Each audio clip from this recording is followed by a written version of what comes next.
있어 바나바와 바울이 하나님께서 자기들로 말미암아 이방인 중에서 행하신 표적과 기사에 관하여 말하는 것을 듣더니 아멘. 할렐루야. 날씨가 많이 덥습니다.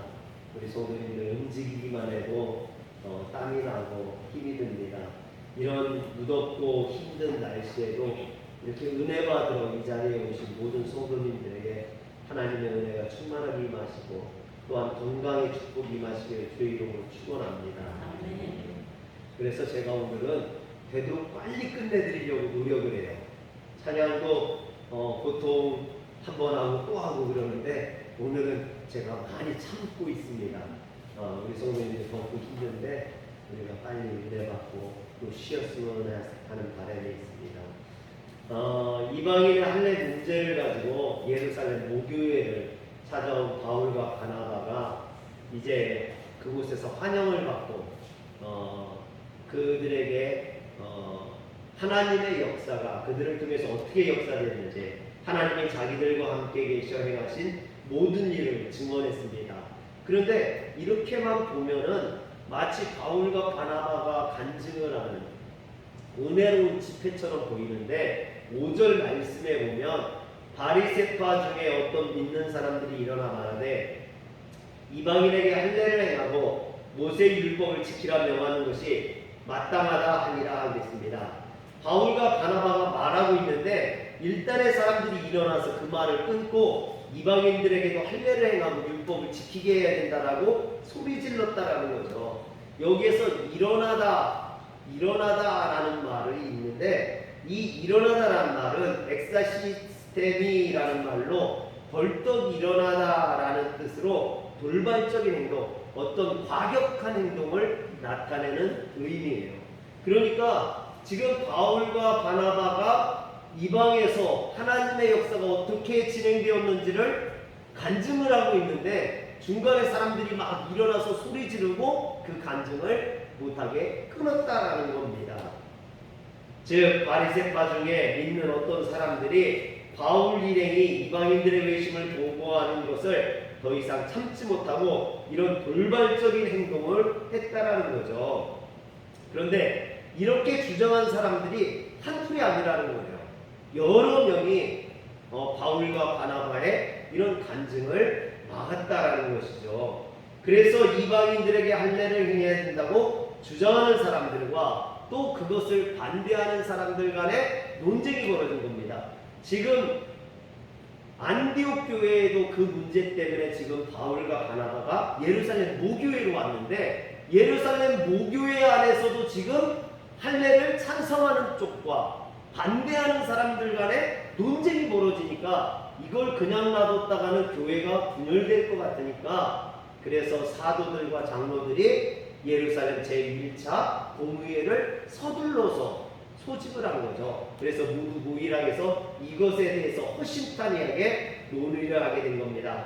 그래서 많은 변론이 있은 후에 7절에 보니까 베드로가 일어나 말했다라고 되어 있습니다. 베드로가 누굽니까? 예수님의 수제자고 초대교회의 지도자죠. 그래서 이제 베드로가 이 문제에 대해서 어느 정도 결론을 내리고자 말을 하기 시작한 겁니다.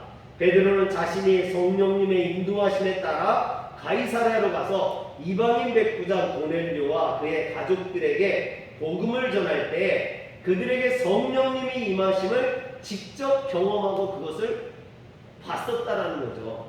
이방인들이 할례를 받지 않았음에도 불구하고 그들에게 성령이 임하고 구원이 임하는 걸 봤다는 겁니다. 그리고 그 이야기를 하고 있는 거죠. 이건 사도행전 10장에 나오는 사건으로서 예루살렘에 있는 성도들도 이미 익히 다 알고 있는 그런 말씀이라는 겁니다.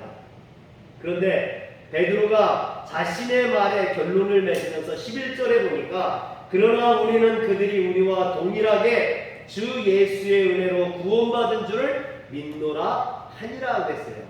여기서 보면 우리는 믿노라 그랬거든요.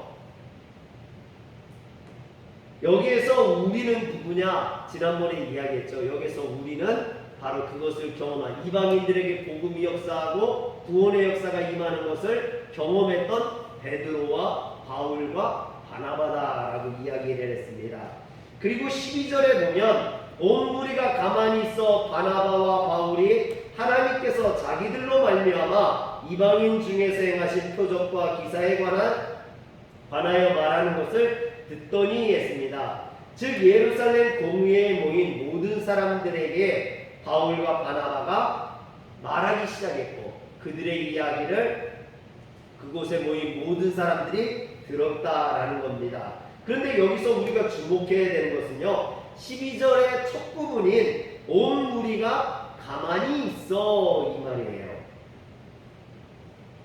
여러분, 여기에서 가만히 있다라는 말은 헬라어로 시가오라고 하는데 몸을 움직이지 않고 있다라는 뜻이 아니라 말을 하지 않고 침묵을 지키다, 조용히 하다라는 뜻입니다. 즉 베드로의 연설이 끝나자 회의에 참석한 모든 회원들이 조용해진 거예요.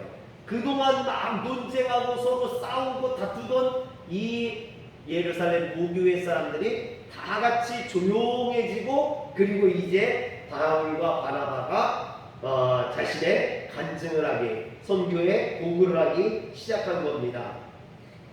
그런데 지금 이 회의석상에는 바울과 바나바를 동조하는, 즉 할례를, 이방인들에게 할례를 행하지 말아야 된다라고 주장하는 사람들도 있는 반면에 바리새파 유대인 그리스도인들처럼 아니다, 율법을 지켜야 된다, 할례를 행해야 된다라고 강력하게 주장하는, 완강하게 주장하는 사람들도 있었다라는 거죠. 그런데 중요한 것은 베드로의 설교가 끝나고 바울과 바나바가 이야기를 할 때 사람들이, 그런 반대하는 사람도 찬성하는 사람도 모두 다 조용해졌다라는 거예요. 이런 모습은 5절에 바울과 바나바가 간증을 할 때 막 과격하게 일어나서 바울과 바나바의 간증을 막았었던 그런 모습과 대조된다는 거죠. 즉 오늘 우리가 사도행전 15장 5절의 모습과 사도행전 15장 12절의 모습이 대조가 된다는 겁니다. 5절에서 바울과 바나바가 처음에 간증을 할 때는 사람들이 막 일어나서 그것을 못하게 하고 떠들고 항의했거든요. 그러나 12절에서는 온 무리들이 조용했다라고 이야기하고 있는 겁니다. 그런데 이런 모습들이 어떻게 가능했냐는 거죠. 베드로의 설교가 끝나자 돌발적으로 벌떡 일어나 반대하던 바리새인 그리스도인들이 조용해진 겁니다. 그렇다면 대체 무슨 이유로 그들이 조용하게 되었느냐라는 겁니다. 그것은 베드로의 결론과 연관이 있습니다. 11절에 보면 우리는 그들이 우리와 동일하게 주 예수의 은혜로 구원받은 줄을 믿노라 그랬어요. 베드로는 이처럼 유대인이나 이방인이나 예외 없이 오직 예수 그리스도의 은혜로만 구원받는 줄을 믿는다라고 했습니다. 그런데 여기서 베드로는 나는 믿는다라고 1인칭으로 단수를 이야기하지 않고 복수를 이야기하고 있다라는 거죠. 우리는 믿노라 그랬다라는 겁니다. 그래서 베드로의 말에 뒤이어 바울과 바나바가 일어나 하나님께 이방인을 구원하기 위해 자신들을 통해 어떤 표적과 기사를 행했었는지 증거하기 시작했다라는 거죠. 베드로가 바울과 바나바를 가리켜서 단순히 우리는 믿노라 말했다고 해서 벌떼처럼 일어나서 바울과 바나바의 말을 제지했던 사람들이 쥐죽은 듯이 조용해졌느냐? 여러분, 그건 아니라는 거죠. 그렇다면 이들이 왜 이렇게 조용해졌느냐라는 겁니다. 여기에는 믿음이라는 단어를 우리가 좀 알아야 돼요. 여러분, 믿음이라는 단어는 헬라어로 피스티스라는 말인데, 이 피스티스라는 말은 믿음이라는 말도 있지만 신실이라는 뜻도 있어요. 그래서 헬라어에 보면은 믿음과 이 신실이 종종 같이 쓰여지는 것을 보게 됩니다. 따라서 우리가 성경을 읽을 때 믿음이라는 단어가 나왔을 때 이 믿음을 신실로 바꾸어서 볼 수도 있어야 돼요. 그래서 어떤 때는 믿음이라는 말보다는 신실이라는 말이 더 의미적으로 다가올 때가 있다라는 겁니다. 그래서 가령 마태복음 21장 22절에 보면 예수님께서 너희가 기도할 때 무엇이든지 믿고 구하는 것은 다 받으리라 하시니라 그랬습니다. 예수님의 이런 말씀처럼 우리가 믿고 기도하면 다 이루어진다는 것은 얼마나 멋지고 좋은 일인지 모릅니다. 그래서 이 말씀은 성도들이 참 좋아하기도 하고 많이 암송하는 그런 말씀이기도 하죠. 여러분, 그런데 정말 우리가 믿고 기도하면 모든 것이 다 이루어질까요? 그렇지는 않습니다. 기도는 내가 요구하는 대로 다 이루어주는 그런 주문이 아니라는 거죠. 예수님은 요술레트의 지니처럼 그 주인이 말하기만 하면 다 들어주는 그런 존재가 아니라는 겁니다. 그러면 왜 예수님께서는 이런 말을 했을까요? 너희가 믿고 기도하기만 하면 다 이루리라. 왜 이런 말씀을 하셨을까요? 거기에는 의미가 있습니다.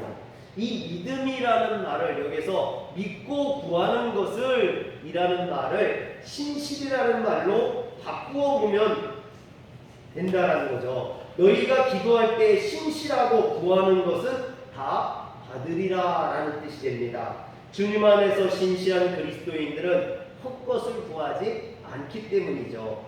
신실한 그리스도인은 허망한 욕망을 구하지 않습니다. 신실한 그리스도인은 자기의 유익을 구하지 않습니다. 신실한 그리스도인들은 언제나 하나님의 뜻을 먼저 구하고 신실한 그리스도인들은 영원한 생명을 먼저 구하죠. 그러므로 신실한 그리스도인들은 이처럼 헛된 것을 구하지 아니하고 주님의 뜻을 먼저 구한다는 거죠. 그래서 믿고 구한다라는 것은 이처럼 하나님의 뜻을 알고 그 뜻대로 구하는 자는이라는 의미가 됩니다. 베드로가 바울과 바나바를 가리켜 유대인이나 이방인이나 오직 예수 그리스도의 은혜로만 구원받음을 우리는 믿노라 하겠습니다. 여기에서 믿음을 신실이라고 표현을 하면 유대인이나 이방인이나 오직 예수 그리스도의 은혜로만 구원받는다는 복음의 본질을 우리는 신실하게 이행해 왔노라라는 말이 됩니다. 이처럼 믿음을 신실로 바꾸어 보면 우리는 믿는다는 베드로의 고백의 의미를 보다 더 정확하게 깨달을 수 있게 됩니다. 그래도 벌떼처럼 일어나 바울과 바나바의 말을 제지했던 사람들이 베드로의 뒤에 이어나서 바울과 바나바가 말을 할 때 조용해졌다는 것을 설명하기에는 조금 더 부족해요. 베드로는 하나님께서 자신을 도구로 삼아 가이사랴 이방인 고넬료 일행에게 어떻게 구원의 은혜를 거저 베풀어 주셨는지를 증언함으로써 할례 받지 않은 그 이방인들이 오직 예수 그리스도의 은혜로 구원받았음을 신실하게 입증했다라는 겁니다. 그리고 바울과 바나바를 가리키며 유대인이든지 이방인이든지 오직 예수 그리스도의 은혜로만 구원받음을 우리는 믿노라 그랬어요. 그 얘기는 뭐냐면 이것은 이 신실하게 증언했던 이 베드로의 고백은 나뿐만 아니라 바울과 바나바도 마찬가지다. 우리는 똑같다라는 얘기예요. 여러분, 그 사실을 경험했음을 믿고 입증하고 있다라는 거죠. 즉 베드로는 이방인들 할례를 받지 아니한 가이사랴 고넬료에게 성령이 임하는 것을 내가 직접 보고 경험하고 증거한다라는 거예요. 그런데 이것은 나뿐만 아니라 바울과 바나바도 마찬가지라는 겁니다. 그러니 이제 바울과 바나바에게 너희들이 보고 들은 그 신실한 복음을 입증해봐라 이런 얘기예요. 나는 믿노라, 우리는 믿노라 이 말 속에는 그런 의미가 담긴 거예요. 예수님의 제자였고 사도 중에 사도였던 이 베드로가 당시 초대교회 최고 지도자가 이방인에 대한 할례 문제를 놓고 개최된 제1회 예루살렘 공의회에서 하나님께서 할례도 받지 아니한 이방인 고넬료 일행을 오직 당신의 은혜로 구원하셨음을 신실하게 입증한 거예요. 증명한 거예요. 그리고 이것을 누가 하느냐? 내 뒤에서 바울과 바나바가 입증할 것을 얘기하고 있는 거죠.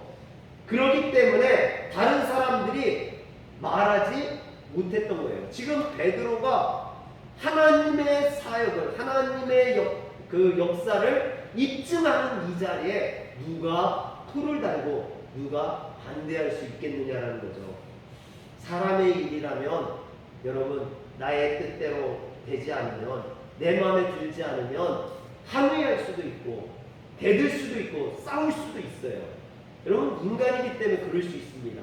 그러나 이것이 하나님의 일이고 하나님의 역사이기 때문에 초대교회 바리새파 그리스도인, 유대인 그리스도인들도 그것에 대해서는 항의하지 못했던 것이죠. 그런데 베드로는 여기에서 멈추지 않고 우리는 믿노라는 말로 바울과 바나바가 자신과 같은 경험을 했을 뿐만 아니라 이제부터 그들이 그 일에 대해서 밝힐 것을 이야기합니다. 이것은 베드로는 바울과 바나바에게 지금부터 이방인 할례 문제에 대해 신학적으로 강의를 하라거나 또는 그들의 개인적인 견해를 피력하라는 게 아니에요. 여러분, 지금 베드로가 바울과 바나바에게 이야기하라는 것은 너희들이 신앙을 통해서 경험했던, 그리고 너희들이 직접 보고 느꼈던 그 믿음의 고백을 하라고 이야기하는 거죠. 사랑하는 성도 여러분, 오늘 우리가 신앙생활을 하면서 간증을 한다는 것은요, 어떤 일들을 꾸며내서 이야기하라는 게 아니에요. 여러분, 우리가 전도할 때 가장 좋은 전도는요, 내 간증을 하는 거거든요. 자신의 간증을 하는 거거든요. 그런데 그것이 거짓말을 꾸며내서는 힘이 없다라는 거죠. 우리가 이야기할 때 그것이 정말 내가 믿고 깨달은 하나님을 만난 그 고백이 될 때 그것이 힘이 있고 능력이 있는 줄 믿으시길 바랍니다.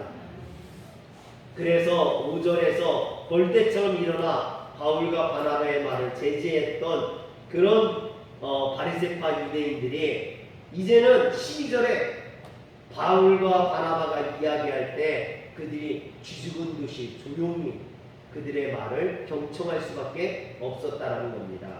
이처럼 주님을 영접한 이방인들이 왜 율법을 쫓아 할례를 행했지 않아도 되는지 지금부터 바울과 바나바가 입증하겠다고 베드로가 선포한 이상 그들이 무엇이라 말하지 못했던 겁니다. 우리가 알고 있는 것처럼 바울과 바나바가 공동으로 목회했던 이 안디옥 교회, 안디옥 교회는 이방에 생겨난 이방인 교회, 최초의 이방인 교회죠. 교회 구성원들이 모두 할례받지 아니한 이방인들로 되어 있습니다. 그럼에도 불구하고 하나님께서 할례받지 아니한 이 안디옥 교회 성도들에게 성령을 부어주시고 구원을 주셨다는 거예요. 또 바울과 바나바가 제1차 전도 여행을 통해서 비시리아 안디옥뿐만 아니라 이고니온과 루스드라, 더베와 버가에서 하나님의 말씀을 증거할 때 그곳에서 구원의 역사를 경험했다라는 거죠. 할렐루야. 바울과 바나바가 입증하는 동안 그 누구도 예전처럼 벌떡 일어나서 바울과 바나바를 제거하려 하지 않았고, 바울과 바나바는 자신들이 경험했던 그 하나님을 여과 없이 자신의 말로써 입증하고 있는 겁니다. 이처럼 제1차 예루살렘 공회에는 주님을 영접한 이방인들에게 율법을 쫓아 할례를 행하는 것이 부당하다라고 판결하는 것으로 최종 결론을 맺게 됩니다. 유대인이든 이방인이든 오직 예수 그리스도의 은혜로만 구원받는다라는 이 베드로의 말이 곧 우리의 신앙 고백이 되게 됩니다. 그런데 만약 베드로와 바울과 바나바가 자신들의 믿음을 신실하게 입증할 수 없었다면 이런 결론은 맺어지지 않았을 거라는 거죠. 여러분, 베드로가 아무리 말을 잘한다 할지라도 그것이 자신의 경험이 아니라면, 그것이 자신의 삶을 통해서 드러나는 신앙이 아니라면, 그것을 증명해낼 수 없다면 그것은 공허한 울리는 꽹과리가 되고 만다라는 겁니다. 여기 있는 이상열 목사가 하나님의 말씀을 대언하면서 그 말씀을 너무 잘 전해. 그런데 생활을 보니까 그렇게 살지 않아. 그러면은 그것은 동무한 말이 되는 거죠. 여기 있는 제가 먼저 그 말씀을 지키고 그 말씀을 증거할 때 성도들에게 은혜가 되는 거죠. 할렐루야. 여러분 그렇지 않겠습니까? 목회자가 매일 밤에 나가서 술 먹고 돌아다니고 죽바람 나서 돌아다니고 그리고 와서 설교를 하면은 그 설교에 누가 은혜를 받겠어요? 여러분 하나님의 말씀대로 살아가면서 그 말씀을 증거할 때 그것이 힘 있는 거죠. 오늘 성도들의 간증하는 것, 전도, 우리의 신앙이 뒷받침이 되어야 됩니다. 그런 삶이 뒷받침이 되어야 된다는 거예요. 그 삶으로 증명되어지는 복음이 힘이 있다는 겁니다. 사랑하는 성도 여러분, 오늘 우리 성도님들의 삶이 이런 신앙으로 입증될 수 있는, 스스로 입증될 수 있는 믿음이 되시길 주의 이름으로 축원합니다. 기도하겠습니다. 전능하신 하나님, 오늘 우리의 믿음이 입술만의 믿음이 되지 않게 하여 주옵소서.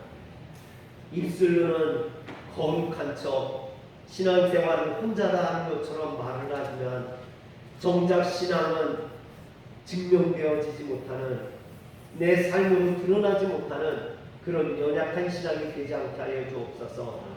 우리가 말하기 이전에 삶으로 증명되어지고 우리의 모습으로 증명되어질 수 있기를 원합니다.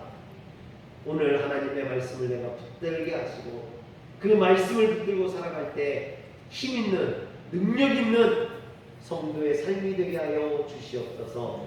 우리 주 예수님의 이름으로 기도합니다. 아멘.